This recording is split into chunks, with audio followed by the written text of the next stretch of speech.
Je ne sais pas à quoi on a assisté. Franchement, en regardant ce match, je me disais que j'allais voir un match pour la troisième place. C'est-à-dire un match avec peu d'ambiance, un match pas très tendu, avec peu de spectacle. Ça, c'était le score à la fin de la première mi-temps, les gars. Et on a peut-être eu l'un des plus grands matchs dans l'histoire de la Coupe du Monde. En termes de spectacle, peut-être pas en termes de jeu, parce qu'on a eu deux équipes qui se sont fait ouvrir. Mais franchement, déjà en termes de but, c'est le match avec le plus de buts au XXIe siècle en Coupe du Monde. Je pense à Deschamps. Je pense à Deschamps et je pense que ça a dû bien taper du poing sur la table à la mi-temps. On ne peut pas faire pire, c'est catastrophique. Chaque attaque, on prend un but. Je peux comprendre les noms des sessions qu'on a eues, mais on n'a pas le droit de faire ça. On ne va pas se trouver des excuses, c'est une question d'honneur et de fierté. Maintenant, ces mots étaient forts, mais il a raison d'avoir eu ce genre de mots. L'équipe de France perd cette petite finale 6-4 face à l'Angleterre. On va parler de tout ça. Mais tout d'abord, j'aimerais parler, les amis, de cet homme, Didier. Et cette vidéo est quand même en grande partie, c'est la raison pour laquelle je la tourne. En fait, je vous ai pas raconté un petit peu mon histoire dans la Coupe du Monde. J'ai 19 ans. Ma première Coupe du Monde, ouais, j'ai pas honte de le dire, mais c'est en 2018. J'avais 10 ans, 9-10 ans. Voilà, 9-10 ans. Avant, j'étais pas très intéressé par le football. Enfin, je regardais quelques matchs par-ci par-là. Mais j'étais pas un mec qui regardait tout le temps des matchs de foot. Et j'ai connu cette équipe de France, alors que je suis pas français, hein, mais en 2018, ils m'ont fait rêver.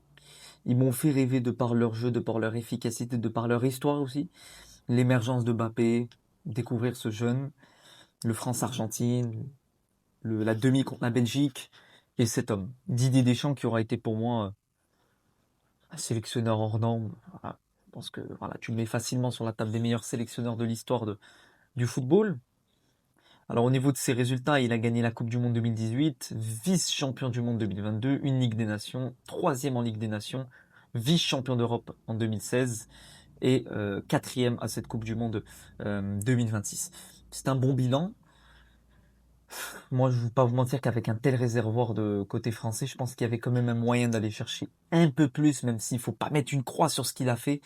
Franchement, ce genre de résultat, on est en train de dire ouais, mais il fallait qu'il gagne un ou deux titres de plus, c'est facile à dire et limite impossible à faire. Quant à ce genre d'équipe, l'Argentine, l'Espagne, voilà, ce genre d'équipe-là, c'est le genre d'équipe qui te barre la route très souvent dans les derniers matchs, dans les détails. 120 victoires, 35 nuls, 30 défaites. Et c'est fini pour lui, mais on retiendra un sélectionneur hors norme, on retiendra un coach hors norme, et place à l'ère Zidane, place à un entraîneur que j'ai admiré côté Real Madrid, place à un entraîneur qui a énormément d'ambition, qui a énormément de très bons joueurs également sous sa main. Deschamps laisse derrière lui quand même une équipe hors norme en termes de talent. Papé, Olysée, Dembélé, Barcola, Doué, Zaïre Emery, Koné. Défensivement, ils ont Saliba, Upamecano. Ils ont énormément de très bons joueurs. Kylian Mbappé également, qui devient à l'heure où on parle provisoirement le meilleur buteur de l'histoire de la Coupe du Monde, à 22 buts. Lionel Messi est à 21. Et il est à 10 buts sur cette Coupe du Monde. Ce qu'il fait, c'est hors norme. 10 buts en une Coupe du Monde, c'est une première depuis 1970, depuis Gerd Müller, il me semble. Ouais, qu'un joueur marque autant de buts en une compétition. Dépasse la barre des 10 buts. Il était à 3 buts. À 3 buts d'égaler juste Fontaine. À 3 buts, les gars. Imaginez juste s'il avait mis un but maintenant et justement la demi-finale qu'il a raté. S'il avait vraiment été dans son bon jour, il avait marqué 2 buts, il aurait égalé le record de Juste Fontaine. Ça te montre comme quoi c'est un record vraiment très très difficile à aller chercher. Gros match d'Upamecano également, c'est pour moi l'homme du match, l'homme qui débloque tout. Franchement, il a fait un match hors norme, mais pas que défensivement. Son rôle offensivement aura été clé. Ses remontées de ballon auront été impressionnantes. Très très bon joueur, franchement. Donc voilà, c'est ce que je voulais dire en termes de storytelling. Maintenant, on va revenir un petit peu sur le match. Voilà, ça va pas être une grosse vidéo. Comme je vous l'ai dit, la première mi-temps, C'est inadmissible d'avoir une telle mi-temps, de montrer une telle image, de renvoyer une telle fin pour un homme comme Didier. Ils se sont réveillés en deuxième mi-temps. Il y a eu des changements. La rentrée de Dayot Upamecano, de Bradé Barcola et de Dembélé aura été cruciale. La sortie, il a fait sortir, il me semble, Cherki, Doué, qui d'autre? Je ne sais plus qui l'a fait sortir. Je pense, si je me trompe, je pense qu'il a fait sortir Rabiot. Et voilà, je pense qu'il a fait sortir Hernandez, ouais. Sortie d'Hernandez à la place de Lucani. Voilà. Ces changements auront été clés. Bon, côté anglais, franchement, ils ont été très bons en première mi-temps, mais ça te montre quand même que c'était pas une équipe d'Angleterre hors norme, et c'était pas deux équipes qui méritaient d'aller en finale. Quand tu vois le niveau affiché, surtout défensivement et dans la manière de subir et d'encaisser, on a franchement la meilleure finale possible, c'est Espagne-Argentine, qui opposera deux styles de jeu. Rice qui a fait un énorme match en première mi-temps, la rentrée également de Jude Bellingham. Je retiens Jude Bellingham qui laisse le penalty à Saka, qui juste après marque un but hors du commun. Voilà, il part sur une course tout seul, même s'il a raté un but tout fait juste avant, mais il part un but tout seul. Voilà, il fait une petite feinte et il réussit à marquer ce but-là.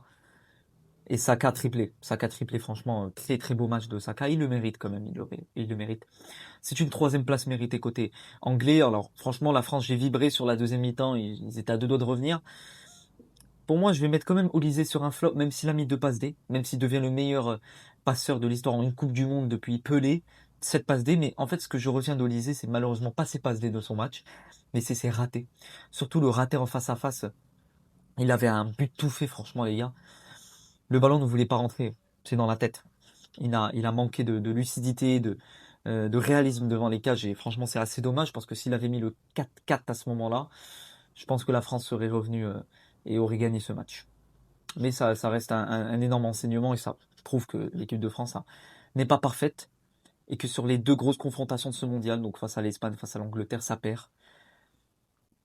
Désormais, l'ère Zidane arrive et je pense qu'on verra sûrement des choses différentes, peut-être pas meilleures que Deschamps, parce que voilà, il faut pas minimiser ce qu'a fait Didier Deschamps, mais on verra sûrement des choses différentes, un nouveau football et ça change. Voilà, il faut du renouveau.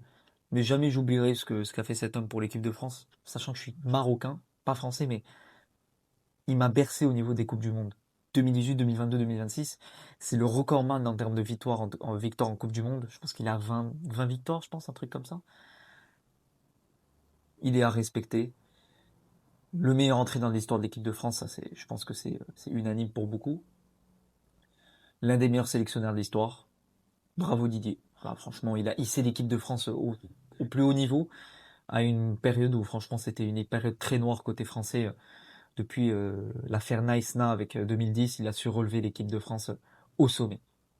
Donc voilà les amis, c'est ce que je voulais dire pour ce match. Voilà, je vais pas revenir en détail sur les buts, parce que bon, 6-4, il faut faire une vidéo de 20 minutes pour revenir sur l'ensemble des buts. Mais que ce que je pourrais dire, c'est la première mi-temps honteuse côté français, inadmissible. Quand tu vois statistiquement, voilà, tu mets première mi-temps, la France inexistante en termes d'action offensive, l'Angleterre 11 tirs, 7 tirs cadrés, 4 buts, franchement, c'est même plus de l'efficacité, c'est être ridicule défensivement côté français, avec Konaté qui a fait un très très mauvais match, voilà, la Croix qui a été un peu plus lucide en deuxième mi-temps, Mbappé, franchement ça fait plaisir, même s'il fait pas le meilleur match, il fait pas un bon match. Cherki, je le trouve encore un peu trop individualiste dans son jeu, peut-être qu'avec Zidane ça changera, mais pour moi l'homme du match c'est Dayot Upamecano. Pour moi c'est l'homme du match parce qu'il change beaucoup de choses. Sans Dayot, franchement je pense pas qu'il y a un gros réveil côté français. C'est Upamecano que je mets quand même homme du match. Donc voilà les amis, pour cette vidéo rapide, voilà, je ne devais pas débriefer ce match, mais avec justement le scénario, j'ai été obligé de vous proposer une petite vidéo. N'hésitez pas à liker, commenter, partager, à me donner votre avis sur cette petite finale qui n'était pas si petite que ça. Donc voilà, félicitations à l'Angleterre pour leur troisième place, la France quatrième, ça reste quand même un beau parcours. Bravo à Didier, bravo à l'équipe. Et on se retrouve demain pour l'Espagne-Argentine, la très grande finale de Coupe du Monde. J'ai hâte. À bientôt pour de nouvelles aventures les amis et à demain. Ciao les gars.